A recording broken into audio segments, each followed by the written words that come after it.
What is going on, everyone? Welcome to another very exciting episode right here on the MIgardener channel. I am so excited for today's video.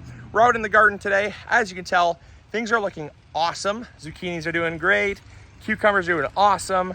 Tomatoes are flourishing. Everything is doing absolutely spectacularly. The cold weather crops like the broccolis, the cabbages, the collard greens, they're thriving as well. Everything is doing awesome despite the fact that it has not rained in almost 5 weeks. Our part of Michigan, the thumb of Michigan, is actually officially under drought conditions already. It's not even, well, it's July now, but it's not even August, not even the heat of the year yet. So it's gonna be a hot and a dry season. But what we're doing is we're basically watering when we have to. And then we're relying on the cores that we put in our raised beds. If you haven't seen core gardening, make sure you check it out. It has been an absolute game changer for us, and I certainly would not, I would never do it any other way. Core gardening has saved our butt this year. This year, more than any other year, it has saved our butt. So make sure you check out those videos. We basically we're burying a straw bale in the ground about 8 to 10 inches deep, and it's acting as a sponge that holds on to water because it has so much surface area that it takes a lot longer to dry out. So it can actually, so basically in between rains, it can hold on to that moisture. Every once in a while, we have to soak it with the hose to keep it charged, but the goal is to keep the water in the soil so that the plants can take it up and you don't have stressed plants. But everything's looking amazing. But that's not why I came into the garden today. I actually came into the garden to film an episode on how to save onion seed. Now our onions have bloomed, the seeds are ready to harvest, and I gotta bring you guys along for it because it's a really short window of time and we don't want the seeds to fall off the seed head. Otherwise, we're gonna have volunteers everywhere, which wouldn't seem like a bad thing. However, we wanna keep the variety contained and we wanna save the seed for future generations. We want to grow them in the garden for many more years, as well as have some to give away to friends and family. And so I want to bring you guys along to show you just how simple it is to save onion seed. Now, we have lots of different seed saving videos. This is going to be an ongoing series here on the channel. So I'm going to post a link to the playlist down below to all of our seed saving videos that we've done. I highly recommend checking it out because when you can learn how to save seed, not only do you have food security, but you also have seed security, and I cannot stress the importance of that enough. It is something that for hundreds of years, home gardeners have been in charge of preserving the biodiversity of the garden. That's where heirloom seeds came from, and that's how special varieties, have been passed on from generation to generation and have become heirlooms that we know today and love today. But we've become so accustomed to just going out to MIgardener.com or to your local hardware store and buying seeds.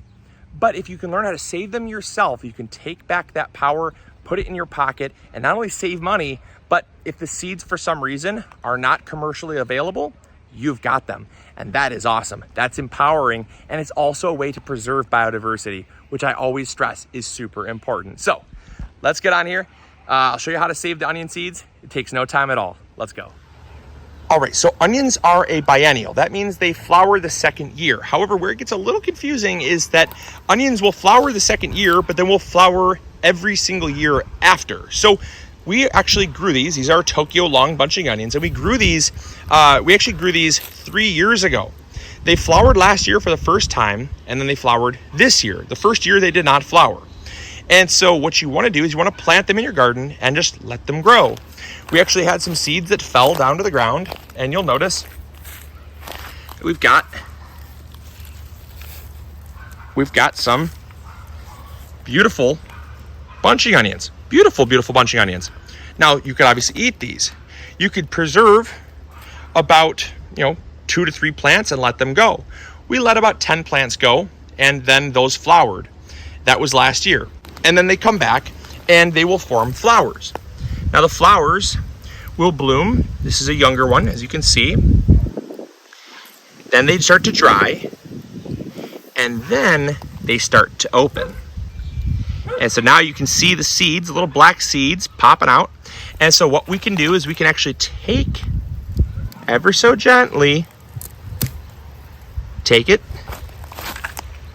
and drop it in the bucket. Now you can see just how many fell off when we did that, but I'm just gonna drop them all in a bucket for right now to keep them from falling on the ground, because as soon as they get jiggled, the seeds will fall everywhere. You gotta be very careful. The tiniest little jiggle will send them. But look at that, isn't that cool? Look at that.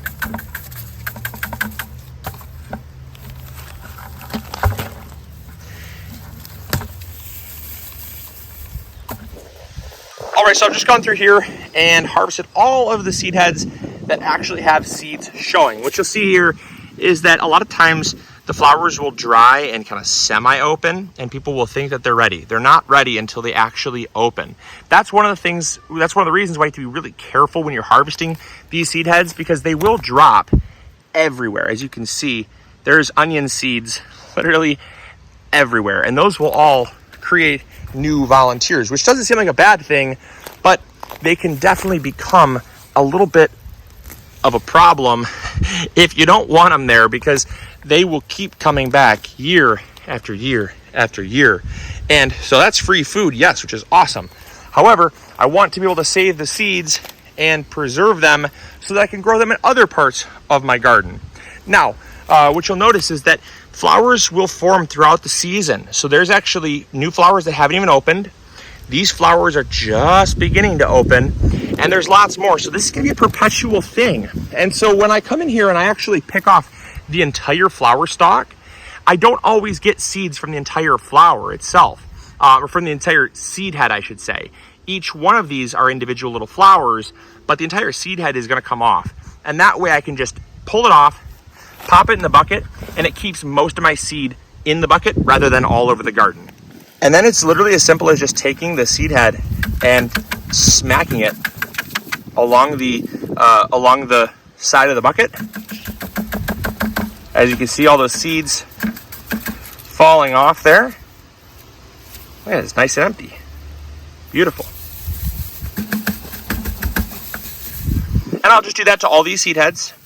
And then in the bottom, we'll be left with lots of seed. The really amazing thing is that from just one seed head, you can potentially get up to 3 seeds per flower.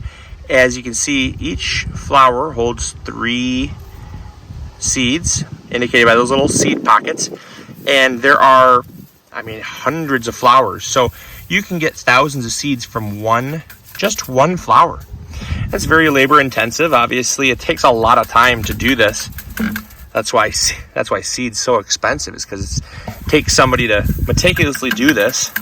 And this is only part of the process. Now, you've got all of this, which includes seeds, some bugs, some chaff, and then what you have to do is a process called winnowing, which basically means you take the seed and you drop it, and then all of the chaff will blow away, leaving you pure seed in the bottom. So I'm gonna go ahead, I'm gonna do that. I'm gonna wait for the wind to blow. It's kind of a windy day today. And I'm just going to drop it, as you can see. And all the seed falls back in the bucket, but all the lighter material blows away. And that's just a process of refining the seed down to just the seed, so there's no chaff and waste. That's pretty amazing, isn't it? To go from that to that. I love gardening. All right, so we went from the flowers into the bucket. We refined for about 5 minutes or so through winnowing. It takes hardly any time at all. Check it out. Almost 100% pure onion seed. Is that crazy? Look at that. Almost pure onion seed. Now, if I continued to winnow, obviously I could just get it purer and purer. And winnowing also does one other thing, and it actually helps sift out inviable seeds. The lighter seeds that aren't gonna be viable, that won't germinate, those will also blow away along with the chaff. So there's huge benefits to winnowing. Highly suggest it. Once you get down to what I have left in the bucket, you could actually take a kitchen sieve and just kind of shake it in a kitchen sieve, and that will remove any further dust and debris that might be residual. So that can get you even finer. But when it's all said and done, you can get this at your house down to almost 100% pure onion seed, just like you get in the store. And then you can give it away to friends and family, grow it for future years. And as much as I hate to say it, being someone that sells seed, you never have to buy seed again. But people always ask me, why do you empower people to buy, to grow seed or to save their own seed so they never have to buy it again? And my answer is because it's so important. It is a vital tool to have in your gardening toolbox. And so I want to empower you to save your own seed, grow your own seed, promote saving heirloom varieties. And so I hope you guys will try it. So I hope you guys enjoyed. I hope you learned something new. If you did, make sure to throw a like up there. Subscribe if you haven't already. And we'll catch you all on the next episode. Grow big or go home, everyone. Bye.